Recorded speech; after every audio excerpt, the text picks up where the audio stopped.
വിശുദ്ധ കുരിശിന്റെ അടയാളത്താൽ ഞങ്ങളുടെ ശത്രുക്കളിൽ നിന്നും ഞങ്ങളെ രക്ഷിക്കണമേ. ഞങ്ങളുടെ തമ്പുരാനെ, പിതാവിന്റെയും പുത്രന്റെയും പരിശുദ്ധാത്മാവിന്റെയും നാമത്തിൽ ആമേൻ. ഫിലിപ്പിയർ 1-ാം അധ്യായത്തിൽ വിശുദ്ധ പൗലോസ് ഇപ്പോൾ തടവിലായിരിക്കുമ്പോഴും സുവിശേഷം പ്രചരിക്കുന്നതിൽ സന്തോഷിക്കുന്നു. അദ്ദേഹത്തിന്റെ ജീവിതം ക്രിസ്തുവിനായി സമർപ്പിച്ചിരിക്കുന്നു. എനിക്ക് ജീവിതം ക്രിസ്തുവും മരണം നേട്ടവുമാണ്. 1-ാം അധ്യായം 21-ാം തിരുവചനം. അദ്ദേഹം വിശ്വാസികളെ പ്രോത്സാഹിപ്പിക്കുന്നു. അവർ ഒരുമിച്ച് നിലകൊള്ളണം, സുവിശേഷത്തിനായി ധൈര്യത്തോടെ പ്രവർത്തിക്കണം, പ്രതിസന്ധികളിൽ പോലും സന്തോഷം നിലനിർത്തണം. സുവിശേഷത്തിൽ പങ്കാളിത്തം, അതായത് വിശ്വാസികൾ ക്രിസ്തുവിന്റെ ദൗത്യത്തിൽ സഹപ്രവർത്തകരാണ്. തടവിൽ സന്തോഷം എന്നത് പൗലോസ് തന്റെ തടവിനെ ദൈവത്തിന്റെ പദ്ധതിയുടെ ഭാഗമെന്ന് കാണുന്നു.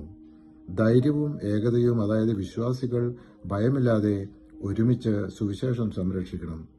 ഞാൻ നിങ്ങളെ വന്ന് കണ്ടാലും നിങ്ങളിൽ നിന്ന് ദൂരസ്ഥനായിരുന്നാലും നിങ്ങൾ ഒരേ ആത്മാവോടും ഒരേ മനസ്സോടും കൂടെ ഉറച്ചുനിന്ന് സുവിശേഷത്തിലുള്ള വിശ്വാസത്തിനു വേണ്ടി പോരാടുന്നുവെന്ന് നിങ്ങളെക്കുറിച്ച് കേൾക്കുവാൻ തക്കവിധം ക്രിസ്തുവിന്റെ സുവിശേഷത്തിന് യോഗ്യമായ രീതിയിൽ നിങ്ങൾ ജീവിക്കണമെന്ന് മാത്രം. 1-ാം അധ്യായം 27-ാം തിരുവചനം. 2-ാം അധ്യായത്തിൽ പൗലോസ് വിശ്വാസികളെ ക്രിസ്തുവിന്റെ വിനയവും അനുസരണവും മാതൃകയാക്കാൻ വിളിക്കുന്നു.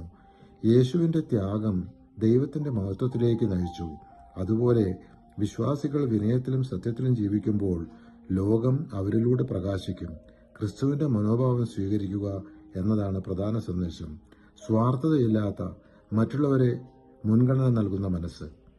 മാത്സര്യമോ വ്യർത്ഥാഭിമാനമോ മൂലം നിങ്ങൾ ഒന്നും ചെയ്യരുത്.